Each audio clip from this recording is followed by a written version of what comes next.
radio. Shout it.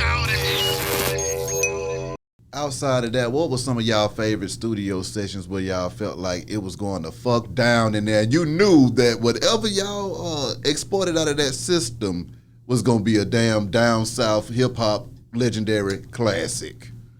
I think it was all of them. Okay, I'm going to explain what it is. I think it was all of them.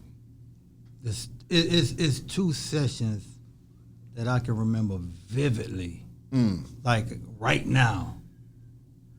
And that's when me and Snoop first worked together, and when I got that call from C for Down for My Niggas. But what the Snoop situation was, we got in the studio, right? I laid the beat out. Snoop got in the booth. And I hit record. And it ran for about 5 minutes without Snoop saying nothing. And I didn't say nothing. So I'm like, Snoop, what's up? You good? Snoop was like, nah, nephew, I'm just waiting for you to tell me what to do. So I'm like, that's it? You're like, yeah. So when he said that, I felt relieved because coming from Dre, and I hear his expectations of recording. Yeah. So I'm thinking he gonna bring that here. I feel you. You know what I'm saying? I feel you. So when I found out it was that easy, Snoop just wanted to be produced. Yeah. He looked for the producer's guidance. He gonna get up in there and do his part. And you are his ears for the fuck ups. Other than that, he just gonna go with it. Now when it came to Down for My Niggas, this was probably the only record that I was able to do properly. Because nobody was there. Everybody was in California. So I'm in the studio. I get a call. Man, you hear these motherfuckers and see these motherfuckers on the TV talking shit? Call Magic, have a beat ready, I'm on my way. Let's see, huh? Yes. So I didn't get the picture. Yeah. Because I was in the studio, I wasn't watching TV. So I had this Isaac Hayes record that I was just making kits and chopping up. Yeah. So the minute he said that, whatever came from my head to my hands to that drum machine, that's what it was. I didn't give it a thought. So I had these records and I had these samples chopped up, and I was just hitting the sounds just to get a feel of the sound that I sampled. And I just, because sometimes a producer can sit up there and go and just jump on the keys and just fuck around and hit something. You're like, God damn. Yeah. That shit was dope. And just record it. They don't always get down and just think, okay, I thought of that shit. Now you could come up on some dope shit just by like getting on the keyboard, just dancing through the keys, and you're like, oh, all right. And that's how I was with Down for My Niggas. So I had all of these sounds tracked out, right? And now just going through the path and dun dun dun dun dun dun dun dun, and it just that rhythm stayed with me. And I went to the next pad, I did the same thing. I'm like, okay, then I went to the next pad, did the same thing, and went to the next pad and did the same thing. But I gave thought into the drums though, but just that. Now I'm like, okay, now what kind of drums I'm gonna put to this bitch? You know what I'm saying? Yeah. So the first thing came to was, I always keep that 808 on lock. And that's with everything that we do on No Limit. The beat is the drive of the record. That's right. Always. So the only thing came to mind was, I had that going. Yeah. And I was like, they need to change. So I went to them fucking lows, and that bitch dropped. So I heard that, and I'm like, now they need a transition to come from the high bass to the low bass. So I'm like, I'm gonna reverse that bitch. So I got the kick, the long kick. I sampled it and reversed that hoe. So when it was going doom, doom, doom, doom, that last bar transition, I hit that reverse. And I did it the opposite, coming back into it. Yeah. I remember when By the time I finished, by the time it took for C to get off the phone and made it to the studio, I was done with the beat. Magic came up in there. Keno was there too. Magic came up in there, and this is a trip part about it, 'cause, he didn't allow smoking in the studio. Yeah. Snoop was the only one that smoked up in there that got away with that shit. But Magic was in there. I'll never forget. Magic came up in there, he heard the beat. She already laid the hook. And Magic heard the beat, he lit a cigarette. He was in the corner, writing his verse.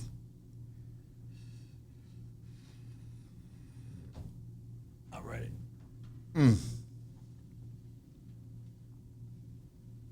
Oh, I ride for my nigga. Ride for my nigga. Dude, ride for my nigga. Snoop Dogg and Boss Lady. No bitch, call me what you need, man. Believe it. When he hit that bitch, C say, I'm going first. He wasn't playing? Right, so, Magic, I had him set for second, and C came on that bitch. He said, I'm gonna do the verse, I'm gonna do the hook. And he was like, fuck the mother nigga. And he was saying it low. And before I stopped, he said, what you said, man, just record me, bro. Ooh. So when he said that, he in his zone. He started saying it, and then it started escalating. When the beat dropped in full, that was it. My God. And then after that, that's when he laid his verse. I'm done. For more limit. And all right, for the cause. You know what I'm saying? I'm like, God damn. As soon as they laid that verse, Snoop, what's up, nephew? What up, KL? Say, nigga, listen to me. I'm gonna have the hardest song on your album, nigga. I'll tell you, say, I don't know, nephew. Dre gave me some banging ass shit. I said, Snoop, I didn't say I was gonna have the most banging shit on your album. I said I'm gonna have the hardest shit on your album. I called Silk. Silk, you need to get on the song, dog. And I he said, cool, I'm gonna pick you up from the airport. So as soon as we got off the plane, got our bags, got in the truck, I popped the tape in, the cassette. I played that bitch, it came on. Silk was like, dude, call me when you get a hit. Oh, Sal. It wasn't meant. Damn. Say it, but let me Bruh, tell you. hold on. This the trip part about it, though. So when we got to the studio, we already had the symphony record done, but Snoop just didn't have his part. Mm-hmm. So Snoop did the symphony verse. But he never heard the Down for My Niggas record yet, other than what I told him on the phone. So after he finished laying his verse for the symphony, like, Snoop, we got this other one I was telling you about. Like, oh, nephew, let's do it tomorrow. And I was like, damn. And I was like, well, let me at least put it on tape for you. Yeah. If I would have never said that, let me at least put it on tape for you. Snoop, it probably, this record, we would know what it would be right now. But I threw the faders up on the board. No, I popped in the ADATs for the new song. Threw the faders up on the board. The beat came on. That bitch dropped. Zoom. Boy, them motherfuckers with the crip walking in that studio. The niggas that came with Snoop stood by the door to come in the nah, you about to do this right now, my nigga. But the verse he laid first, we couldn't keep. What the hell? KL. Boz and them came up in there. Boz came up in there. Was it Boz? It was Boz and some of that shit. I know it was P, I think. It was one of them came up in there. No. It was,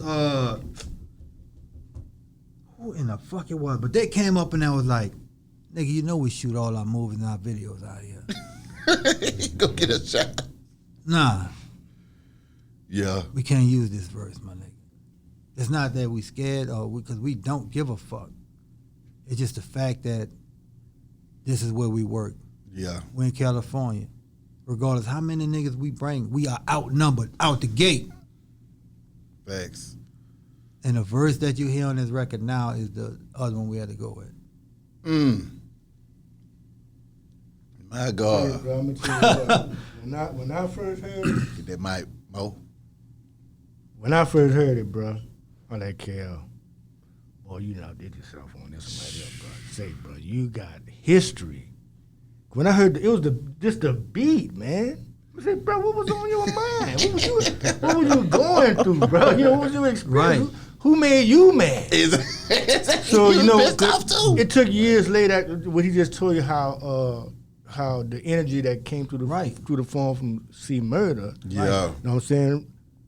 Free C Murder. Let's Yes, get that out sir. there. Right. Free Yes, Free sir. Mac. We still waiting on him to come home, man. That's right. But anyway, man, like I say, man, what happened? You know what I'm saying? When I heard that beat, cause you know, he always. You talking about from No Limit Soldiers to About It. Yeah. KL always came with that heat, with them drums, you know, the cadence. You know what I'm saying? He's the cadence man. You know what I'm saying? Yeah. The drum major. You dig what I'm saying? But that one there, that one. You know what I'm saying? Then. You know, Snoop old smooth ass, you know what I'm saying? you know what I'm saying? Real tough, smooth. Yeah, nephew, you know what I'm saying? I just didn't, you know, how in the world did he survive that? Right. You know what I'm saying? Cuz came on with that, man. Like you said, C just came on with that and just did his thing on it. He had on his mind Magic, rest in peace, Magic, man, and Chastity. He did his thing, the tail in it. And like, bro, how this dude? Like, how did he do it? He had to rewrite that shit. What happened?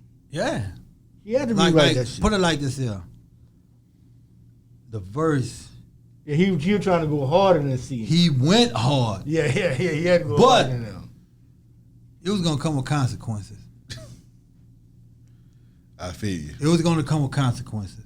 Bro, And it was too hard. It was too hard. and you know the shit that we make, you know, hard is not a statement.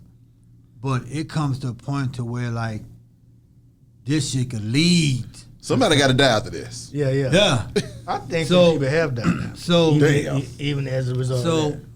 and but I always try to get like a lot of artists to understand, like when you come for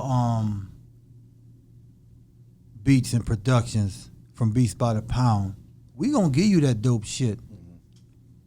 But let us give you that shit that's gonna identify you. Our sound is our sound. Yeah. It may come in. They got fucking people toast bread in the oven. They put it in the fucking toaster. Yeah. They got a lot of ways to fucking toast bread, Yeah. but the bread gonna be toast. Don't question on how we do it. So my point is like, when people be like, "Man, make me one of them down for my niggas beat," I try to, but I just realize you not that nigga to bring that out me like that. Yeah. Shit. You know what I'm saying? So, and that be the point to where, you know, to where like everything about No Limit, what we did for those artists came from the feel of those artists. You know what I'm saying? Yeah. Because just listen to Ghetto D, then listen to the TRU album. Two totally different. Two totally projects. different Yeah. albums. Same artist. You know what I'm saying? And that be the point to where I try to explain and just, you know, just let us be us. Don't come and say make me a beat. No, I'ma just let me make you your own shit. Yeah. So the same way you said I want to down for my niggas beat, the next motherfucker be coming to want to beat like what I did for you. Exactly. Shit, let me spin off of that right quick. I'm here. What he just said in a nutshell is like, see, it's a difference between a beat maker Right. and a producer. That's right. Exactly. See what I'm saying? That comes with the it's a lot of job descriptions that come with the production. But the thing is, like, we not no yes niggas in the first place. If you whack, we gonna tell you. Say, bro, you got to go back. Nah, not on my beat. Yeah. You know what I'm saying? Right. That's how we are. Cause we just, we put so much energy and pride and work into the beat. Like you said, we don't only just do the beat. We wire the studio up.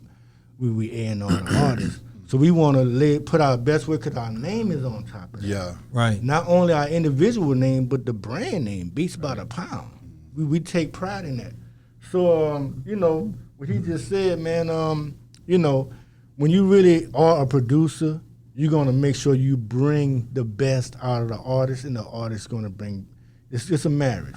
The Right. artist bring the best out of you. When Snoop touched down at No Limit, what was that like for y'all? Because you already had mega stars on No Limit at that time, but those were homegrown stars that y'all done grew up with and worked with the whole time. Right. Now y'all got somebody from the outside coming in to the label that y'all got to work with just like you work with everybody else on the label. Right. But this guy is Snoop Dogg. Right. What was that like when he touched down? Man, first thing P did was call a meeting. First thing he said, everybody's not going to be on this record. Let's get that clear. And if you not told to come to the studio, don't come. Because you got to understand, Fiend and Mac was on so much of shit because they was in the studio and didn't leave. Real talk. A lot of the hooks on Ghetto D came from Fiend and Mac because they didn't want to leave. Yeah. You know what I'm saying? But when it came down to Snoop, it's like that was the first thing. And you know who the first person Snoop clicked with? Who? Slim. My God. Favorite artist on No Limit.